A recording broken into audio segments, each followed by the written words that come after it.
नमस्कार, सच के सामना से मैं जितेंद्र कुमार। अभी आप देख रहे हैं। धन्यवाद देता हूँ और आपका स्वागत करता हूँ कि आप जैसे मीडिया कर्मी हैं कि जनता का जो सही सवाल है, जो ज़रूरतों का सवाल है, उसको आप लोग उठाने का हमेशा काम करते हैं।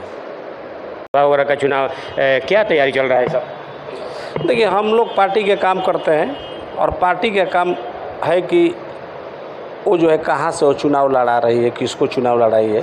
जिसको भी पार्टी चुनाव लड़ाएगी, हमें चल लड़ाती है तो खुद लड़ेंगे ही। किसी को भी जहाँ से भी लड़ाएगी, मजबूती के साथ हम लोग जिताने का काम करेंगे। पार्टी जो कहेगी वही होगा। पार्टी जो कहेगी वही होगा। ऐसा तो नहीं है कि कुछ निर्दलीय वगैरह? ना, ये दिमाग में भी नहीं है। पार्टी जो निर्णय लेगा, पार्टी के निर्णय के साथ रहना है। क्या लग रहा है पासवान जी लोग, अभी हम देख रहे हैं कि चिराग पासवान के आ जाने से बड़ा असमंजस की स्थिति में हैं। अभी के डेट में क्या लग रहा है, करवट जो है किधर बैठेगा? देखिए, पासवान समाज तो शुरू से ही क्रांतिकारी समाज रहा है। शुरू से ही क्रांतिकारी समाज रहा है।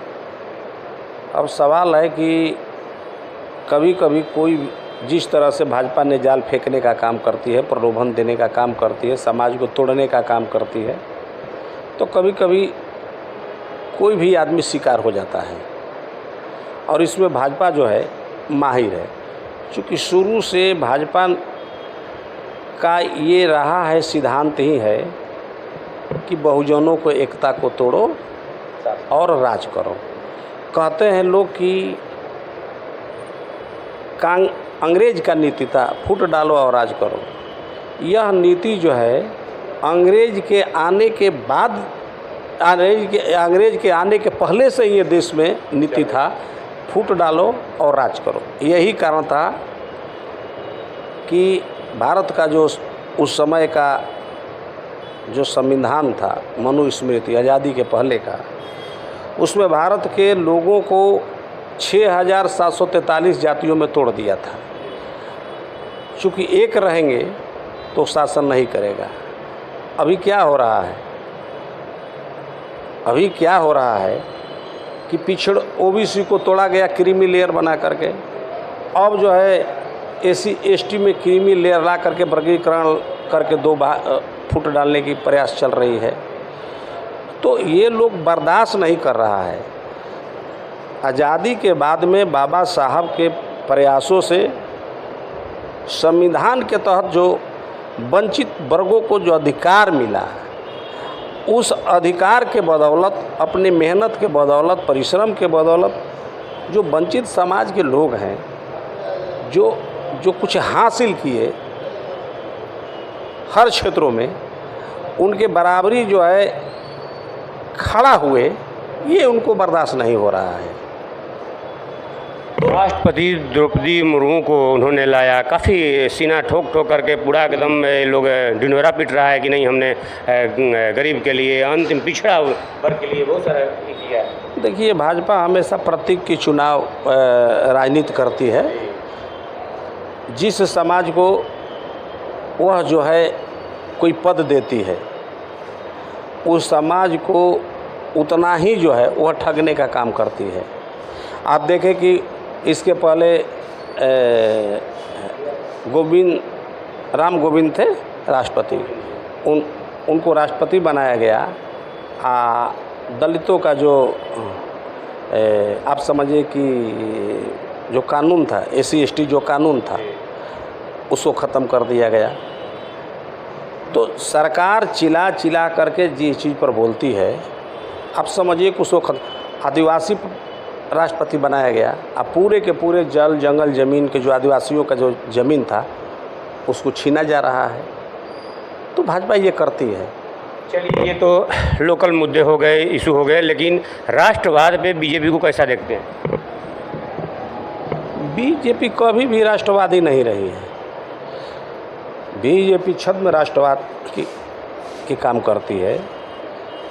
आज़ादी पूर्व से ही उनका कहीं भी आज़ादी के लड़ाई में भाजपा का, आरएसएस का कहीं भी योगदान।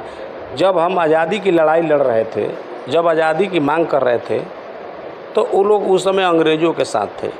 उनके जितने भी नेता थे अंग्रेज़ों के साथ थे।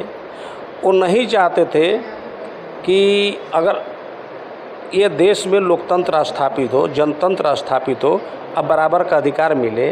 वो नहीं चाहते थे कि जो आज जो व्यवस्था हुआ, संविधान में जो व्यवस्था हो, वो मानते नहीं थे। बहुत दिन तक से उनका आरएसएस का जो कार्यालय था नागपुर में, वहाँ पर जो है तिरंगा नहीं फहराया गया ना। और इस आज़ादी को वो लोग झूठी आज़ादी मानते थे, अभी तक से वो मानते हैं। आज तक बात यह है कि हम लोग तो भ्रम में हवाई आ करके जीत करके अपने लोग को शोषण करता है। इसलिए हम चाहेंगे शीर्ष नेतृत्व से, अपने नेताओं से, कि क्षेत्र में परिवर्तन जरूरी है। ऐसा नेता को दिया जाए, ऐसा उम्मीदवार को दिया जाए जो विकास करे, परमानेंट क्षेत्र में रहे। अच्छा जो है उगता हुआ सूरज के रूप में मिले हैं। देखिए, सासाराम पार्लियामेंट को बहुत दिनों के बाद कोई ऐसा नेता मिले हैं जो ज़मीन से और ज़मीनी कार्यकर्ताओं से जुड़े हुए हैं। पहले माननीय मीरा कुमार जी यहाँ की सांसद हुआ करती थी। उन्होंने लोकसभा अध्यक्ष के पद को भी सुशोभित करने का काम किया। शेर शाह सूरी की धरती को नाम दिल्ली के शीर्ष में ले जाने का काम किया। माननीय जगजीवन बाबू उप प्रधानमंत्री रहे। लेकिन जो जनता जो गांव गंवई में रहती है, गरीब गुरबा है, उससे जुड़े हुए व्यक्ति आदरणीय आज के वर्तमान सांसद मनोज कुमार भारती जी हैं। उनका हर व्यक्ति से उतना ही लगाव है कि पूछा न जाए। अब वो सबसे पहले मेरे सौभाग्य की बात ये है कि जब रोहतास जिला परिषद के चेयरमैन बने तो हमारे ही क्षेत्र करगहर पश्चिमी से जिला पार्षद आदरणीय पूनम भारती जी बनी और उन्होंने चेयरमैन, रोहतास जिला चेयरमैन के पद को सुशोभित किया। इसके बाद इन्होंने पार्लियामेंट का टिकट लेकर के आए और सदन में पहुंचने का काम किया। ये हम लोगों के लिए बड़ी ही गर्व और खुशी की बात है। और हम लोग जैसे कार्यकर्ताओं के लिए सबसे बड़ी खुशी की बात है कि हम लोग जब आदरणीय सांसद महोदय जी के पास हम लोग फ़ोन करते हैं और कदाचित किसी कारणवश वो फ़ोन नहीं उठा पाते हैं तो देखने के बाद तत्काल बैक कॉल करते हैं और बात करते हैं। और उस पर एक जो अगर काम किसी तरह का समस्या होता है तो उस समस्या का समाधान करने के लिए पहल भी करते हैं। अभी हम तत्काल आपको कल की एक घटना का जिक्र करना चाहूँगा। हमारे प्रिय साथी, जुआ जुझारू साथी, मित्र मोहन यादव पहलवान करहगहर के हैं। उनके पिताजी को बिजली के करंट लगने से अचानक मृत्यु हो गया। मृत्यु हो जाने के बाद हमारे साथियों ने, हम गांव पर थे, फ़ोन गया, मैं गांव से निकला, ये लोग ससराम लेकर के आए सदर अस्पताल में पोस्टमार्टम कराने के लिए। लेकिन यहाँ के सदर के डॉक्टरों ने उदासीनता बरता। 1-1.5 घंटा तक वे यहाँ पर ले करके रहे, लेकिन इन लोग पोस्टमार्टम करने में रुचि नहीं रखा। इसके बाद हमारे मित्र मोहन जी ने हमको फ़ोन किया। हमने फ़ोन किया आदरणीय सांसद महोदय जी को, जबकि सदन चल रहा था, सदन में उपस्थित थे। 1 बजे की बात है, 12 बजे की बात है। उन्होंने हमारे कॉल को उस समय न उठा पाए, लेकिन 2 मिनट के बाद तुरंत बैक कॉल किए। बैक कॉल किए और पूछे कि हाँ भैया मनोज जी क्या बात है। हमने कहा कि ऐसा ऐसा बात है। हमारे मित्र और महागठबंधन के सक्रिय कार्यकर्ता, मजबूत साथी मोहन यादव के पिताजी का बिजली के करंट लगने से अचानक मृत्यु हो गया है और सदर अस्पताल में पोस्टमार्टम नहीं हो रहा है। आदरणीय सांसद जी ने तत्काल उसी समय फ़ोन किए और उन्होंने फ़ोन किए और 2 मिनट के अंदर डॉक्टर वहां पहुंचे और पोस्टमार्टम हुआ। हम लोग जैसे कार्यकर्ताओं के लिए इससे खुशी की चीज़ और कुछ नहीं हो सकती।